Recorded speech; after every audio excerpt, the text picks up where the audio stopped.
berdoa menurut agama dan kepercayaan masing-masing. Berdoa mulai.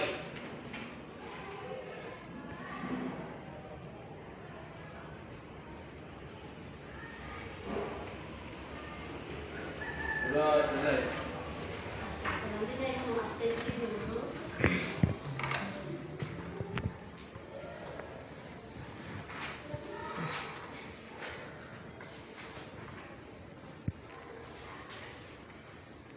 Amrila,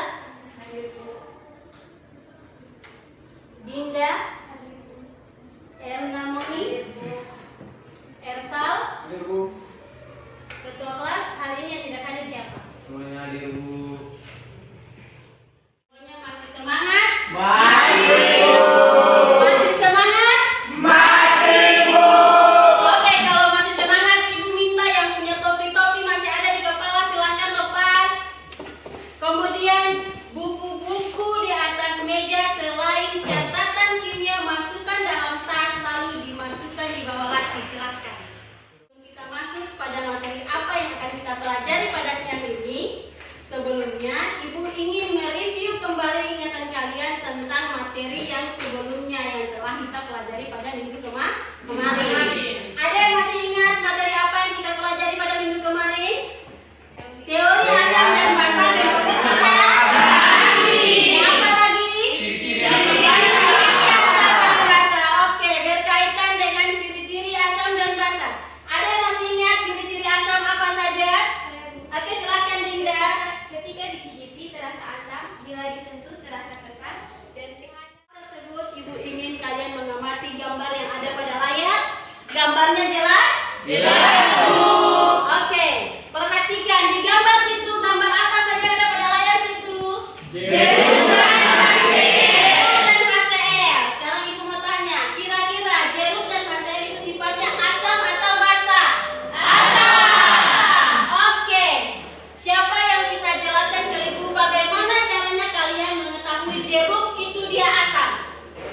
Silakan Jana. dengan cara dicicipi. Oke, dengan cara dicicipi. Benar, jeruk ketika dicicipi ada rasa asamnya? Benar. Selanjutnya HCl. Bagaimana cara kalian mengetahui HCl itu dia asam? Dengan cara mengukur pH-nya. Oke, dengan cara mengukur pH. Jadi perhatikan, tidak semua jenis asam dan basa itu bisa kita cicipi atau bisa kita sentuh. Ada beberapa asam yang tidak bisa kita cicipi atau kita sentuh. Salah satunya yaitu asam basa dalam laboratorium. Salah satu contohnya yaitu HCl. Nah, untuk tahu dia itu asam atau basa, maka kita bisa mengukur pH lalu. Oke.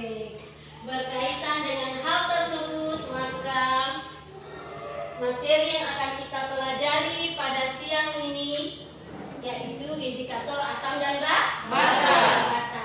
Adapun tujuan pembelajaran yang akan kita capai pada siang ini yang pertama yaitu melalui model pembelajaran problem based learning dengan metode eksperimen, peserta didik diharapkan mampu 1. Menganalisis sifat asam dan basa larutan menggunakan indikator sintetik, indikator universal, indikator alami, dan pH meter dalam kerjasama kelompok dengan baik.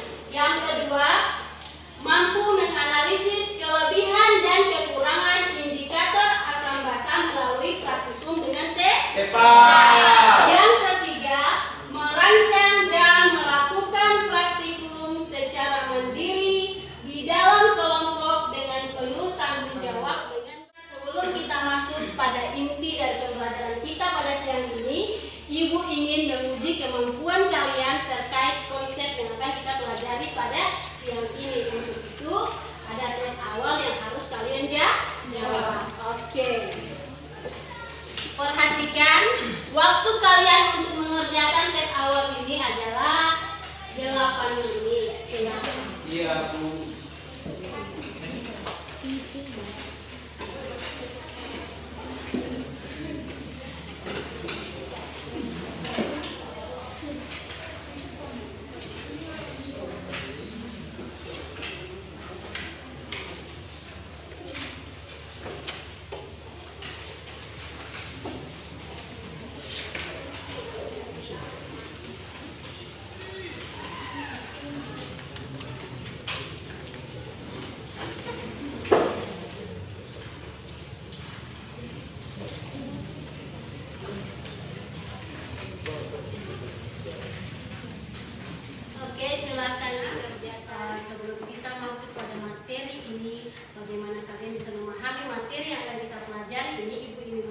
menyaksikan sebuah video.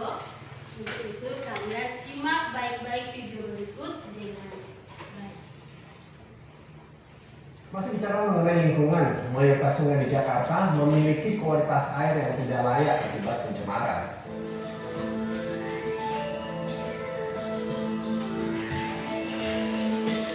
Bagaimana pendapat kalian terkait fenomena tersebut? Kira-kira apa hubungan dari fenomena tersebut dengan kehidupan keseharian kalian? Silahkan, siapa yang mau jawab? Ya, Bu. Oke, Elsa silahkan. Sangat berkaitan karena pencemaran air tidak terjadi di Pulau Jawa, tetapi juga terjadi di sekitar lingkungan kita. Oke, jadi perhatikan menurut Elsa fenomena tersebut sangat berkaitan erat karena pencemaran air tidak hanya terjadi di Pulau Jawa tetapi juga di sekitar kita. Benar? Benar. Semua setuju? Setuju. Semua sepakat? Sepakat. Kalau semua sepakat berarti dari fenomena tersebut apa yang ingin kalian ketahui berkaitan dengan pencemaran air? Siapa? Oke, Rizky Haryanto.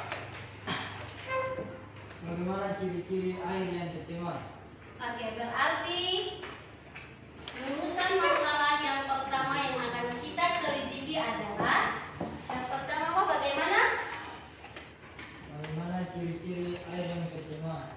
Bagaimana ciri-ciri air yang tercemar? Oke, lanjut, ada lagi? Oke, Intan dulu, Intan. Silakan. Bagaimana cara menentukan kualitas air yang baik atau yang sehat untuk konsumsi? Bagaimana cara menentukan kualitas air yang baik atau yang sehat untuk dikonsumsi? Oke.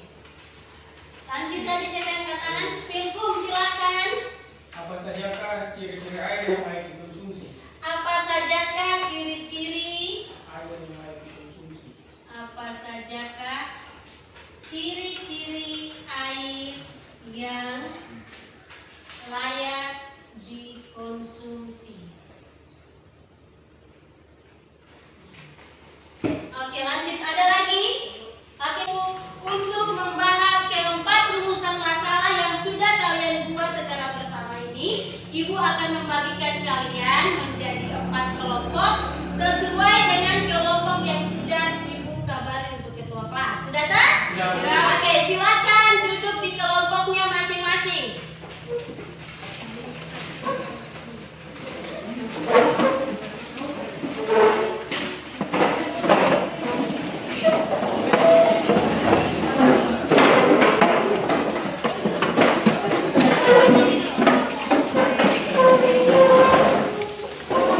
Selanjutnya, sebelum kalian melakukan eksperimen, Ibu akan bagikan kalian bahan ajar LKPD dan buku paket.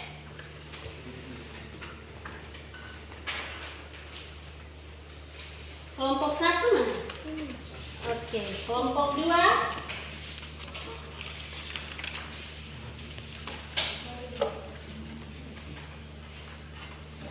Kelompok 3.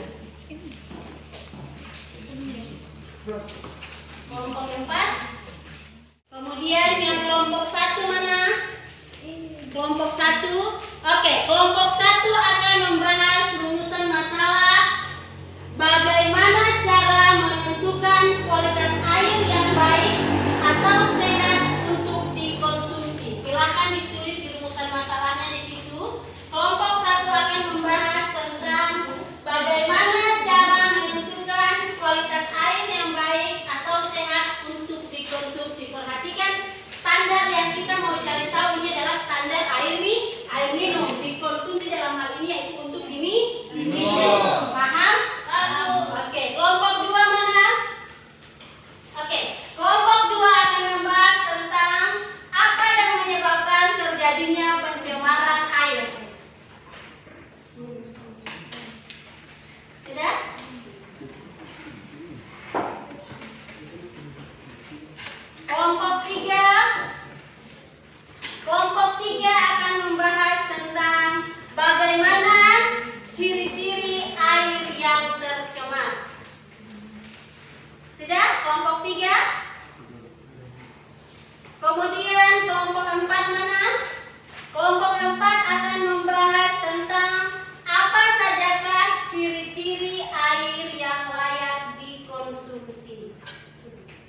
Sudah masing-masing kelompok sudah tahu dia punya masalah yang akan dia selesaikan?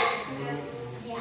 Kemudian perhatikan, karena kita akan melakukan praktikum kali ini dia punya rancangan atau prosedur pelaksanaan itu kalian sendiri yang cari. Untuk itu silakan boleh buka di Google, boleh nonton di YouTube, boleh cari di buku paket dan sebagainya ada di situ untuk panduan kalian membuat rancangan. Silakan.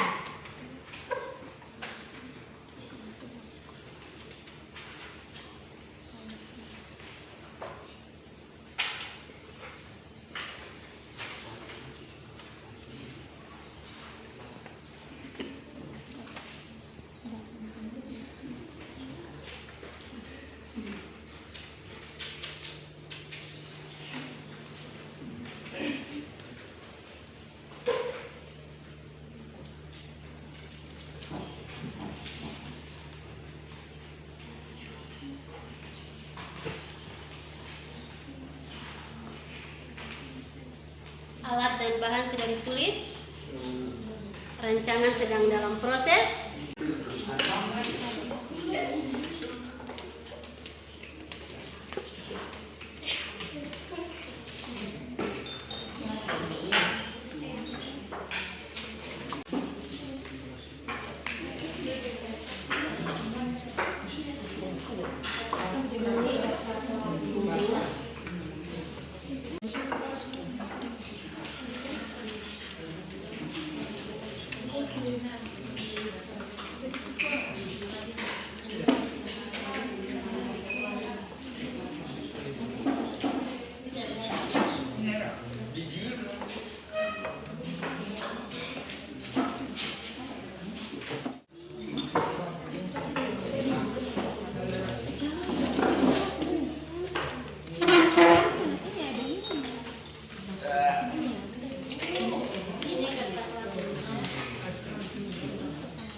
Perhatikan yang merah.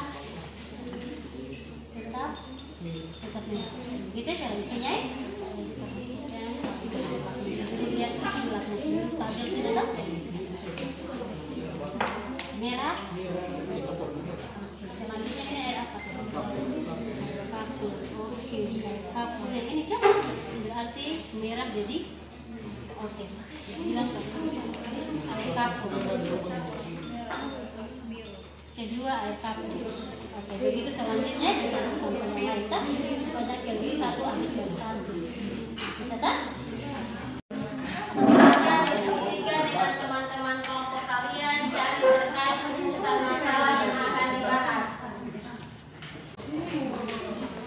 Cara menentukan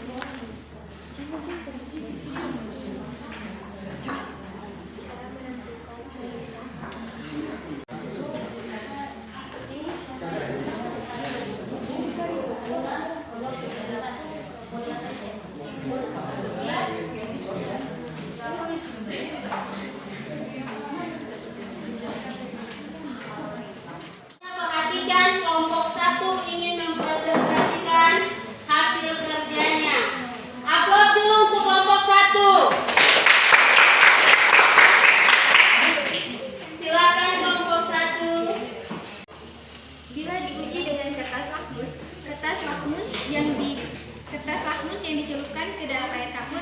berubah menjadi warna biru. Sedangkan ketika lakmus berwarna biru dicelupkan ke dalam air kapur berubah menjadi warna biru. Bisa dikategorikan sifat dari air kapur basah. Yang kedua, air keras. Ketika lakmus merah dicelupkan ke dalam air keras, lakmus merah menjadi lebih merah. Dan begitu pula dengan lakmus biru tetap berwarna biru. Sifat Kelompok 2 silakan. Assalamualaikum warahmatullahi wabarakatuh. Waalaikumsalam warahmatullahi wabarakatuh. Kami dari kelompok 2 ingin mempresentasikan hasil kerja kelompok kami. Untuk tidak membuang waktu, saya persilakan kepada saudara kedua untuk membacakan hasil kerja kelompok kami. Kepada saudari kedua, saya persilakan. berdasarkan hasil praktikum diperoleh hasil percobaan pertama. Yang pertama, air sabun perubahan warna lakmus merah berubah menjadi warna biru. Lakmus biru tetap berwarna biru, sifat larutan basah. Yang kedua, air kapur perubahan warna lakmus. Waalaikumsalam warahmatullahi wabarakatuh. Ini saya memberi pertanyaan kepada kelompok 2. Pertanyaan adalah, apa dampak yang dapat ditimbulkan dari pencemaran air terhadap profil? Apa dampak dari pencemaran air terhadap makhluk? Silahkan kelompok 2 silahkan dijawab. Saya akan menjawab pertanyaan dari kelompok 1. Pertanyaannya, apa dampak yang ditimbulkan dari pencemaran air terhadap makhluk hidup? Jawabannya, dampak terhadap manusia. 1. Manusia akan mengalami kekurangan air bersih, terutama air untuk minum. 2. Air yang tercemar dapat menjadi sarang penyakit. Dampak terhadap hewan dan tumbuhan. 1. Hewan dan tumbuhan yang hidup di sekitar perairan yang airnya tercemar bisa mati akibat pencemaran air. Apakah Anda menerima jawaban dari kelompok kami?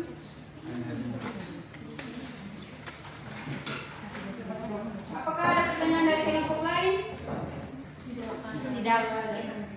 Mungkin itu saja pertanyaan, mungkin itu saja hasil diskusi kami. Kurang dari intinya kami mohon maaf. Wabillahi taufiq wal hidayah. Wassalamualaikum warahmatullahi wabarakatuh. Waalaikumsalam warahmatullahi wabarakatuh. Kelompok 3. Warahmatullahi wabarakatuh. Oke, aplaus dulu untuk kelompok 4 dan 5. Luar biasa, praktek sudah bagus, kemudian presentasi juga luar biasa dari masing-masing kelompok. Oke, jadi perhatikan air yang tercemar ini kita bisa menguji kualitas air dengan menggunakan indikator asam dan basa. Salah satu indikator yang bisa kita gunakan dengan praktis kemudian hasilnya lebih akurat yaitu dengan menggunakan pH Kemudian perhatikan yang dikatakan dengan air yang sehat yang kita layak minum itu, yang pertama air tersebut dia tidak boleh berwarna. Kemudian yang kedua tidak boleh berbau. Kemudian yang ketiga pH-nya harus netral. Sekarang 6,5 sampai dengan 7. Oke, jadi perhatikan dari hasil percobaan tadi ada beberapa yang pH-nya sama. Misalkan air keran tadi sudah perhatikan ada yang pH-nya 7. Kemudian air selokan, air garam juga demikian kan? Nah, mengapa air garam dan air selokan ini tidak bisa dijadikan air minum? Karena yang pertama air selokan tadi warnanya coklat. Jadi sekalipun pH-nya menunjukkan pH yang netral, tapi warnanya coklat, berwarna dan berbau. Kemudian air garam tadi pH-nya juga sama tak? Tapi dia berbau. Kemudian ada NaCl di dalam garam kan? Jadi ketika diminum pasti akan terasa asin. Oke. Agar kalian lebih paham terkait dengan indikator asam basa ini, silakan simak PowerPoint berikut.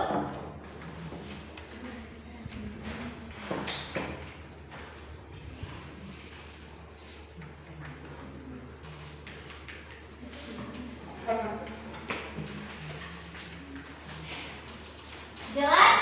Jelas. Oke. Yang mau catat silakan, yang mau diambil buat catatan boleh. Dibaca-baca silakan.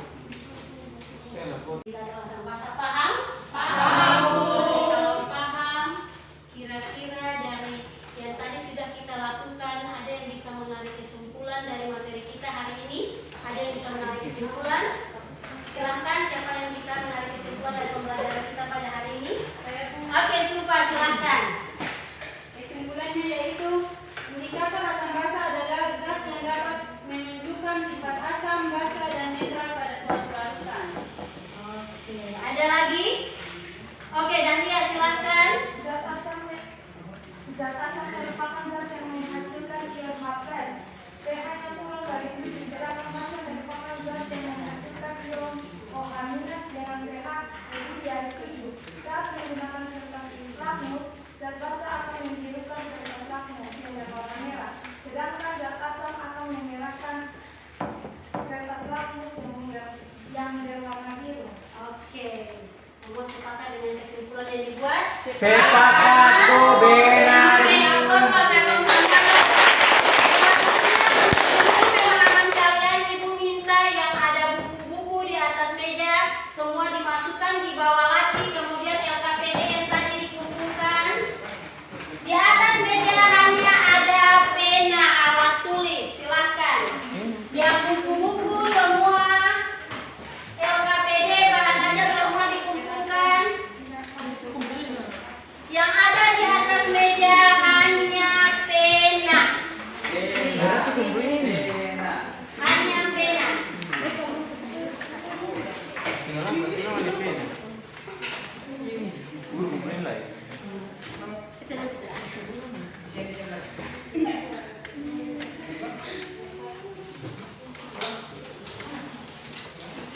Oke, untuk menguji pemahaman kalian, silahkan kerjakan soal.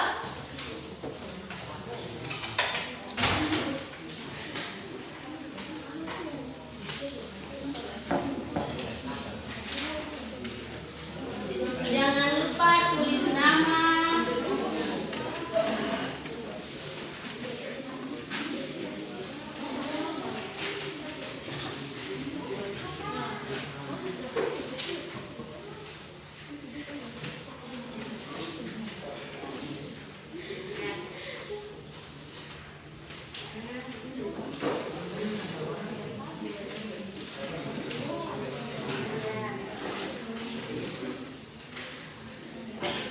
Oke, kerjakan secara mandiri, tidak boleh lihat punya teman.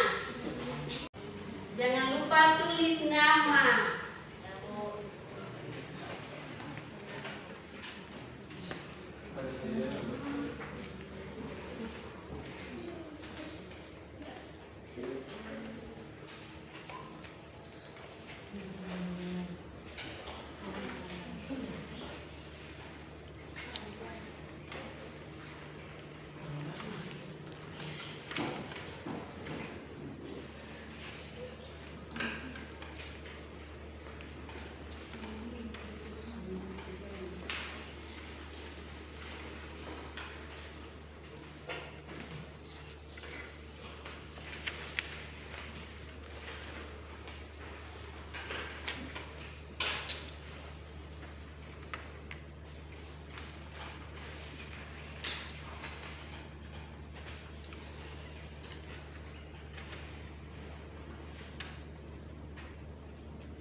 Oke, selanjutnya untuk menilai pembelajaran kita pada hari ini, menilai pembelajaran yang dilakukan pada hari ini, silakan minta kalian untuk mengisi lembar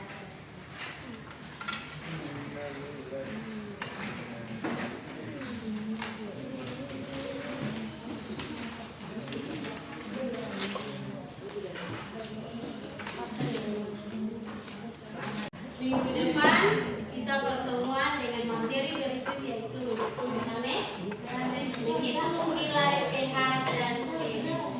Iya, Bu.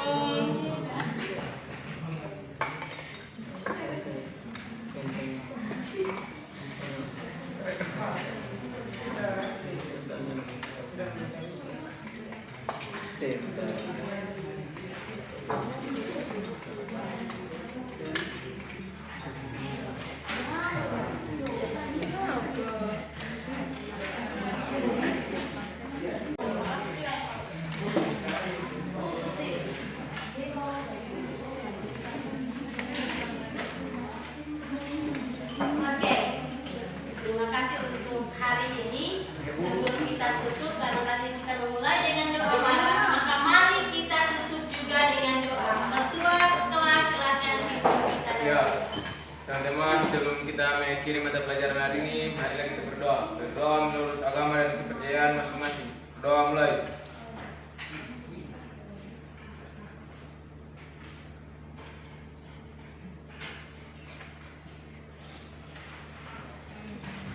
Berdoa selesai.